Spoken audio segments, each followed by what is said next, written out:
Okay, so yeah, no, no, I will take in between now. Today I will take in between. Don't worry. Okay, so in the last lecture we discussed different kind of solutions that we will get from the roots of the natural response. So we formulated the natural response by keeping the input signal xt as 0, and depending upon the type of roots, like whether they are real and distinct or complex or repeated roots, we had three different scenarios in which three different type of solutions are possible. So today what we will discuss is we will discuss as you know in the last lecture we discussed that the normal solution yt depends upon the natural response or yht here plus the forced response. So the forced response we are calling as yp. So this is also called as particular solution or forced response.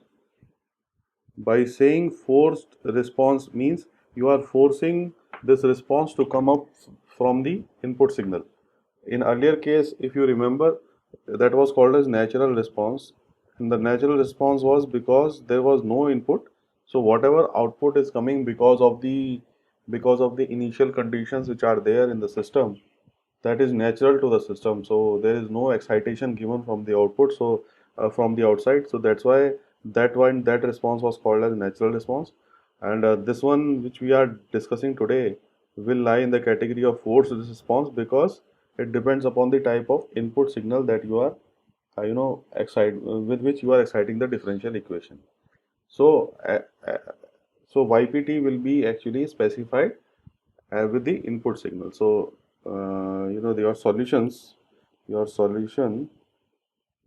ypt will actually depend on the input signal xt. So depending upon your input signal, your ypt solution will change. So what we do is to start with in order to do this analysis, we actually do an educated guess. We guess something as it was in the last class. Also, we guessed that the solution is c e to the power st. Here also we will be doing some guessing work and then adjust the parameters of the guessing. So basically, as in the earlier case, we had C as the parameter. So here also we will have some parameters. So we will be adjusting that parameters of the guessing solution that we will make, and the final solution that will come up should satisfy the differential equation which is actually you are trying to solve. So a particular solution, basically what happens is, the important thing is a particular solution should include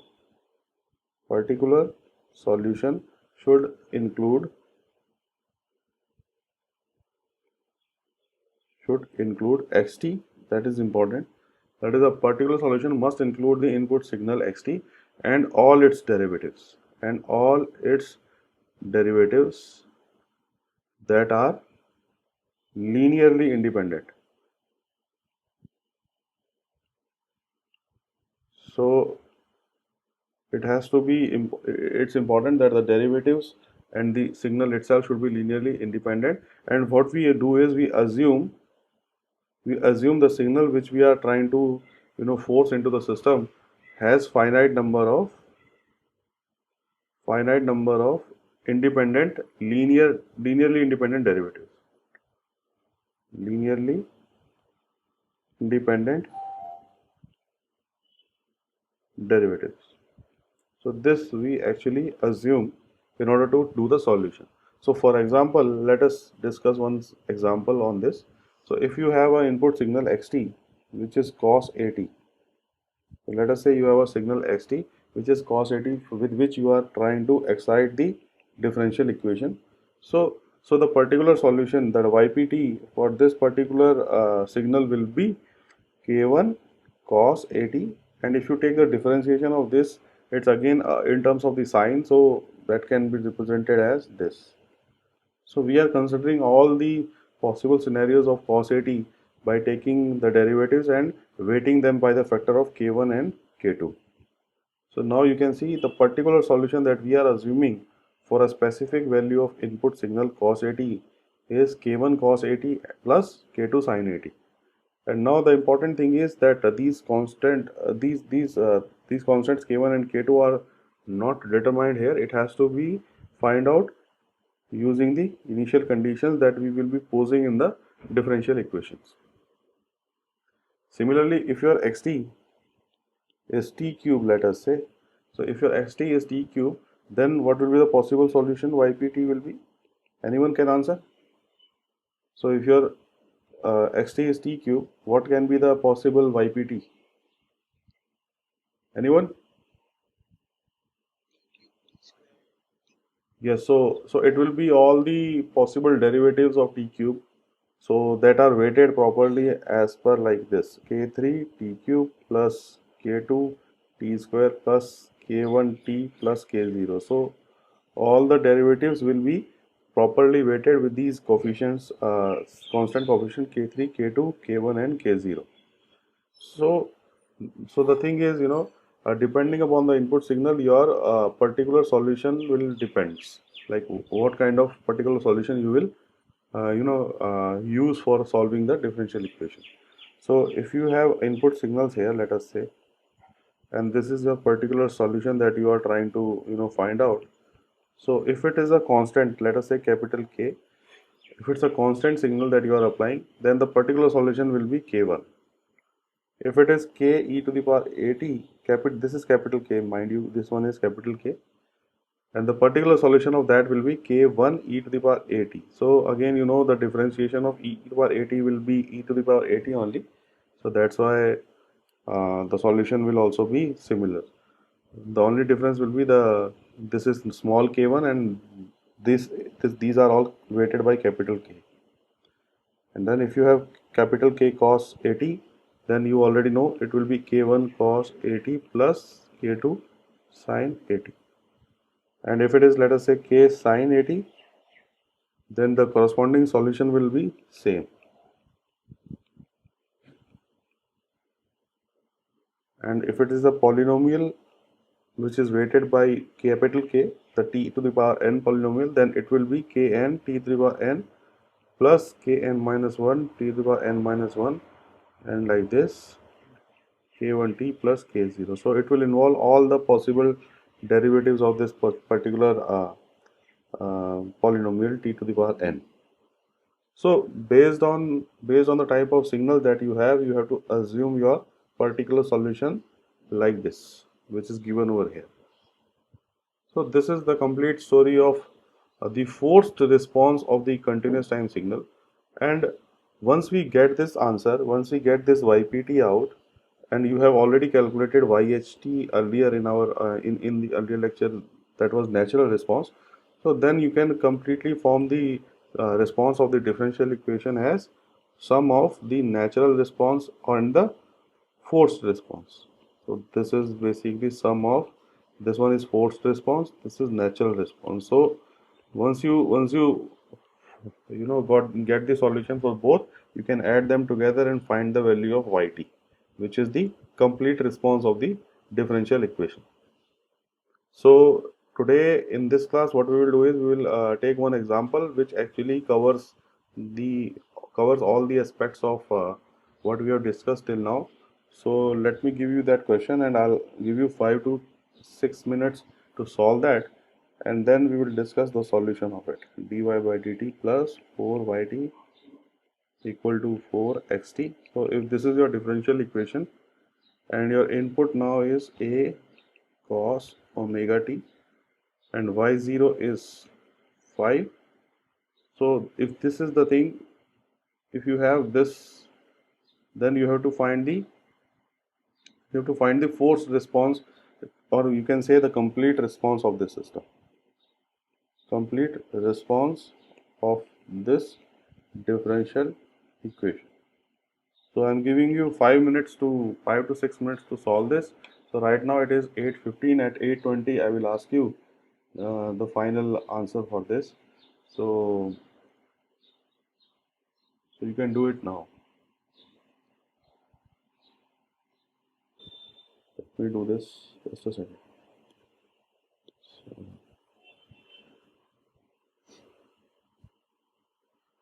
So what happens now is, like, as you already know, that the solution for this differential equation is yt, and we are decomposing it into the natural response followed by forced response.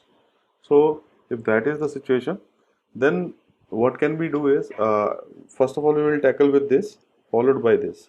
And we already know that if you want to find the solution of yst, it is as simple as that. You have to just do s plus 4 equal to 0, because your input signal is 0 here.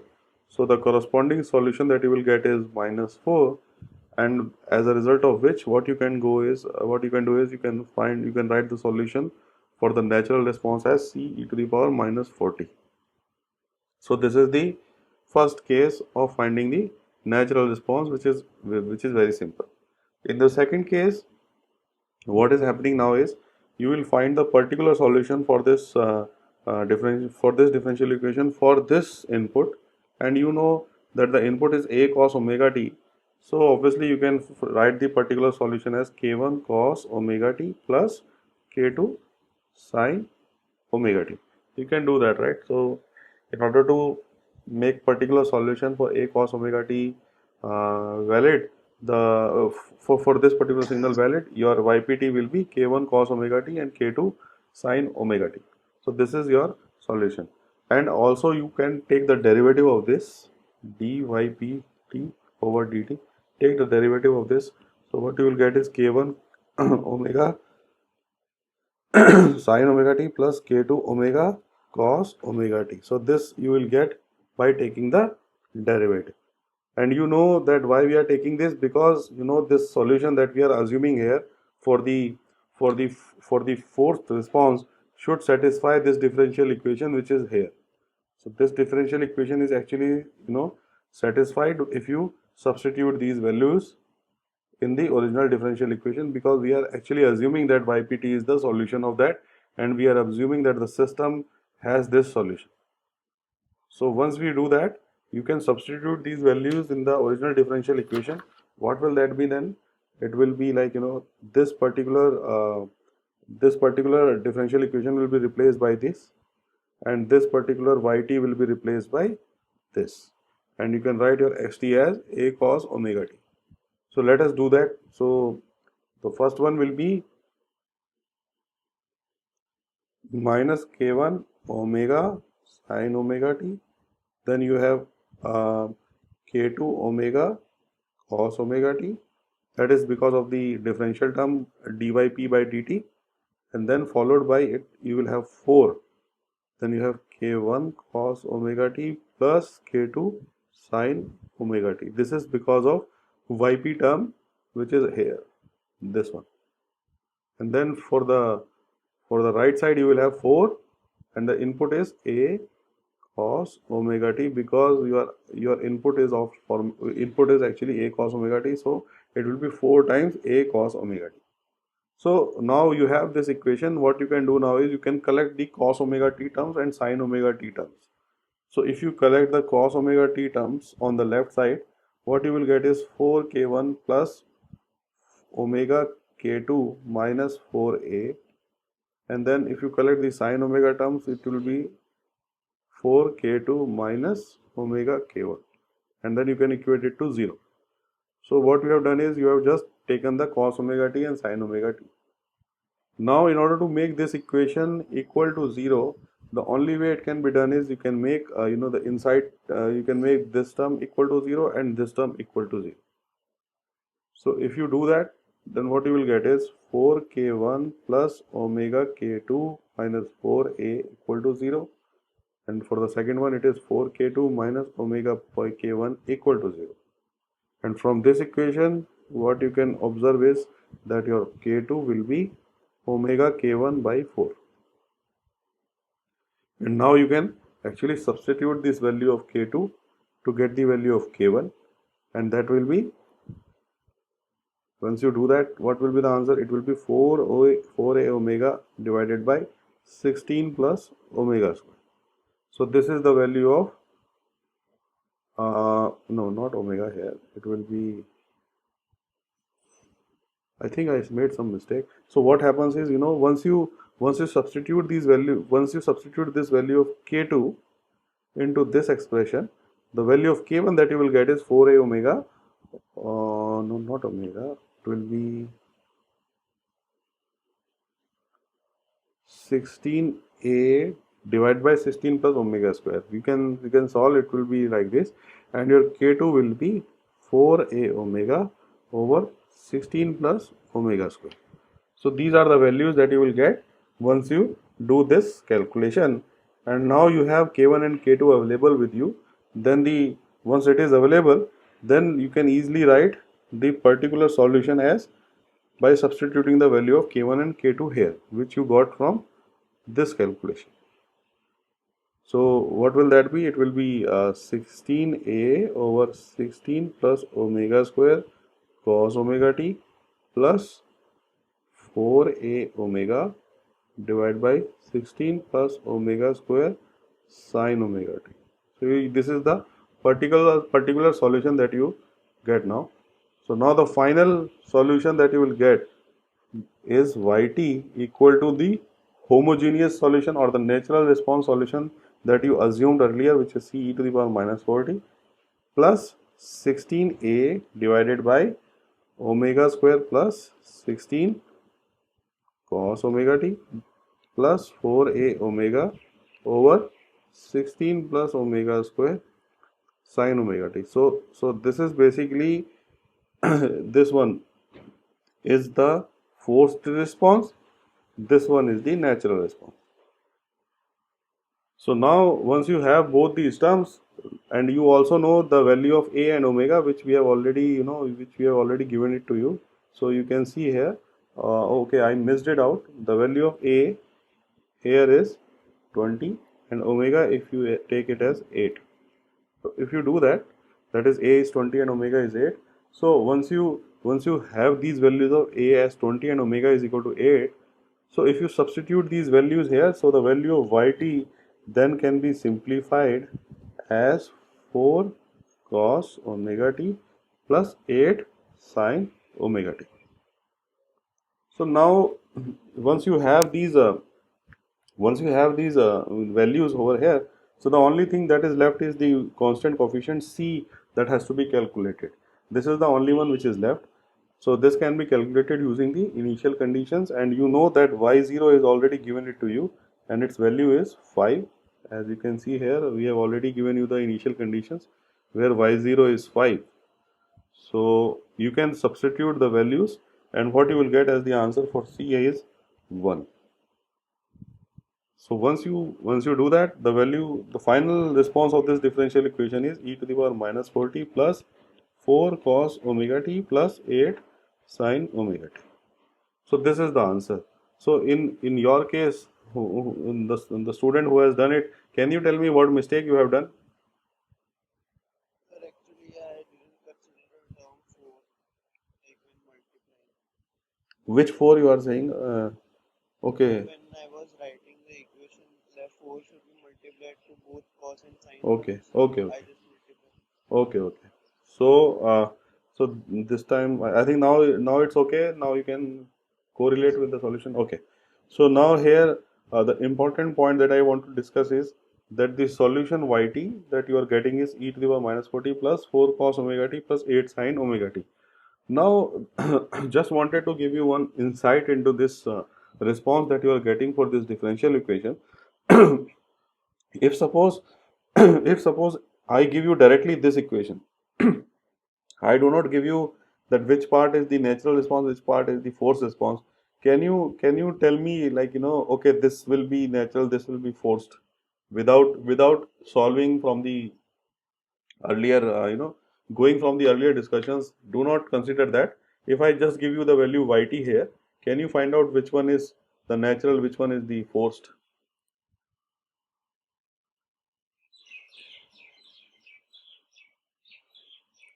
Anyone can answer? Like, if I say this is the equation, tell me which one is the forced, which one will be the natural. So it's very easy to identify that which one is the forced, which one is the natural. As I told you, the natural responses will die down as time tends to infinity. So which factor is going to dominate, which vector will be going out to 0 as t goes to infinity? Anyone? Yes, so this one will go out. There will be no term for this. So this means this is the natural response of the system, and this will always be there. So if you see, then you can easily identify from the response that which part is the natural part, which part is the forced part, because the only way to find out the natural part is that it will go to 0 as t tends to infinity. So if you try to plot this curve of e to the power minus 40, it will be something like this, just doing an approximation. And for this curve which is here, it will be something like this. I don't know what curve it will be, but it will be like, a combination of a sine and cosine, which is always, moving around from minus infinity to infinity, and it will not go down. And when you combine the two together, it will be something like this. So this actually tells you that, if you implement this particular response, if you implement this particular response in MATLAB or Python, you will get this answer. And here you can see that, this factor is visible because it's going down like this, so it has an impact on this particular continuously moving sine and cosine combination signal. So, so the thing is, you should identify from the final response yt that which one is the steady state response, that is the that is which response will keep on moving, which is your force response, and which one will die out. And so this one will be dying out, and it's a natural response of the system which is coming. Hello? Yes, any question? Can you speak aloud because I cannot hear you? Yes, your voice is very weak. Yes, yes, yeah. ask, sir, for individually the homogeneous solution and particular solution, can we put the initial condition, or are we supposed to do it in the together? Yeah, yeah, yeah. So that was an important point. I missed it out. So the thing is, when you do it combined, then the condition has to be kept in the combination. So it should be, when you combine the two solutions together, then only you have to impose the initial conditions on this yt. It cannot be done separately, as it was in the case of homogeneous or the natural response which we were doing earlier. You cannot do it separately. You have to find out the complete solution and then apply these initial conditions on it. Okay.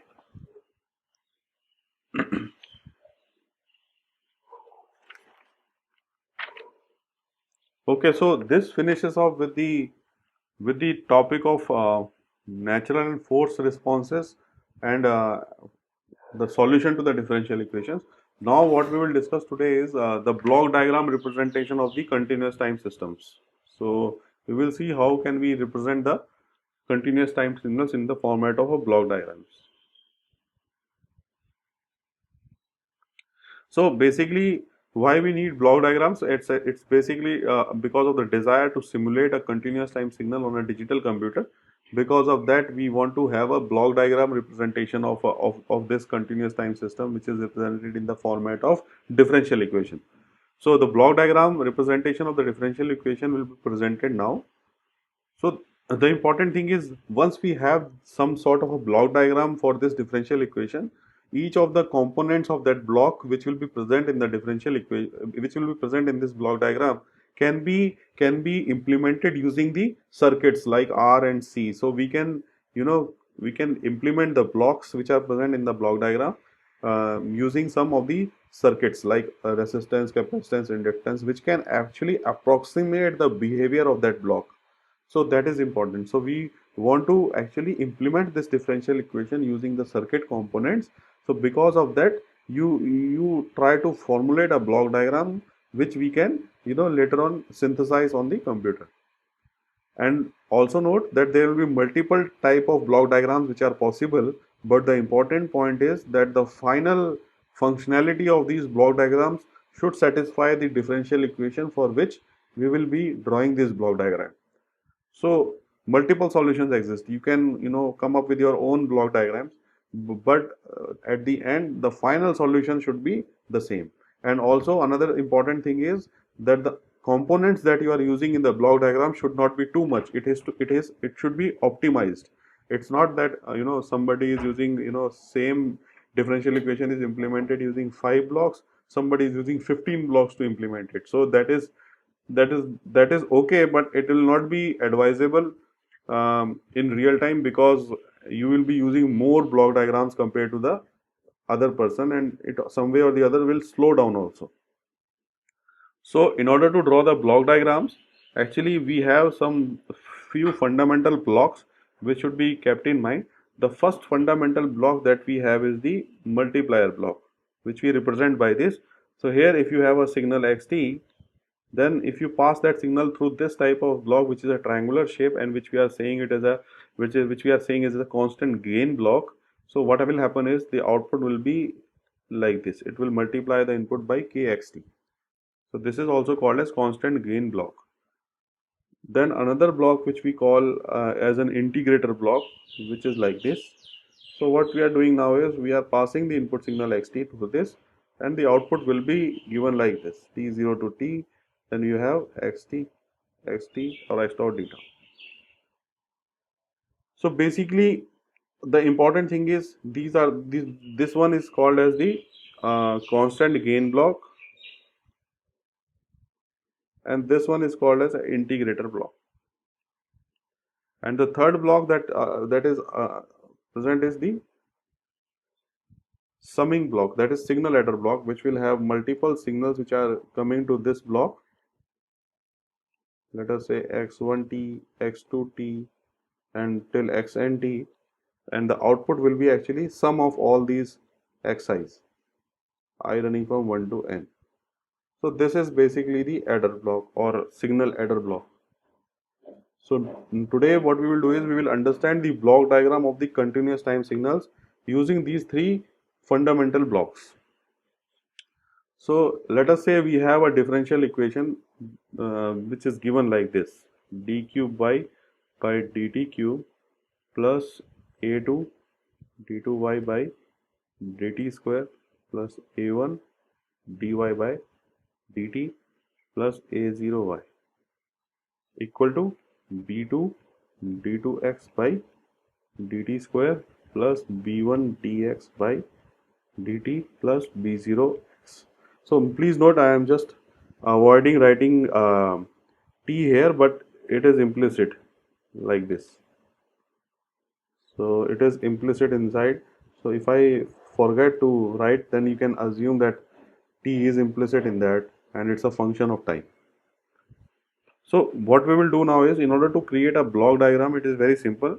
What you do is you take an intermediate variable w, and then you replace all the y's with that w on the left side of the equation. So if this is your equation here, so what you do is you replace all the y's which are present in this by w, and you write it like this, as I will tell you now. So once you do that, what you will get is you will get d cube w by dt cube plus a2 d square. Mind this one is also a function of time, by dt square plus a1 d wt by dt plus a0 wt, and then you equate it to the xt. So this is the first step that you have to do in order to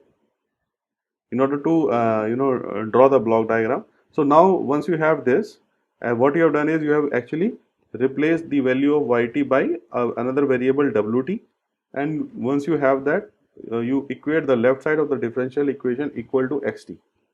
This is the first thing that you have to do. So once you do that, what you can do is you can now manipulate this term, which is now d cube wt by dt cube equal to minus, it will be x minus a2 d2 wt by dt square minus a1 dwt by dt minus a0 wt. So what you have done is you have just shifted all the terms on the left to the right. So once you do that, you shift it, then the corresponding block diagram can be easily, you can be created like this. So this is your signal xt. Then you have some addition here. Let's do not worry about it that what will be added here. But let us say you have a signal which is d cube wt over dt cube like this. So if you have something like this as as one of the values which is flowing on this white line, on this line, this is the value. So in order to because we have multiple derivatives available, like one is the d cube, another one is d square, third one is d, and then we have w. So we want to create these derivatives, like we want to see, we want to come up with these derivatives. So from the d cube wt to dw dt2, you can do it by integration. Very simple. So if you integrate this block, and inside the argument is this one, so once you keep this argument in this integration block, what you will get as the output is, you will get d square wt over dt. This is the sorry, this will be dt square. So if you integrate this differential equation once, you will get something like this. Again you do the integration, what you will get now is, you will get dwt by dt, and again you do integration, then what you will get is wt. So this is the this is the different components that you will get once you integrate them. And why we need it? Because these components are available in the differential equation, so we have to get these values. And now you know that the component dwt by dt square, which is this one, is actually getting scaled by a2, and then it is scaled by minus a2 rather. So what you will do is, you will actually take this line out and use a multiplier block that we have discussed with minus a2 value and add it here. Similarly, the dwt value here, it is scaled by minus a1. So what you can do now, you can take this out, multiply it by minus a1 and add it here. And for wt, it is scaled by minus a0. So what you can do now is, you can take this out, scale it by minus a0 and add it this side. So you can see now we have implemented this differential equation which we started out with on this page, which is given over here, this one. So this differential equation is implemented using this block diagram. So right now we are running out of time. So what we will do is, in the next class we will actually use this part and the second part, which is the right side of the differential equation, and see how we can combine these two together. Even if you can do it, and you can tell me in the next class that how you have done it, then we can see your solution also and compare it with ours. So this is this is this is right now incomplete. It's only dealing with the left side of the differential equation. So in the next class we will discuss the right side of the differential equation and see how we can combine it with this one to form the complete differential equation. So if you have any questions, we have still 1 minute to go. Okay, so if you do not have any questions, then we can leave the class now. Thanks.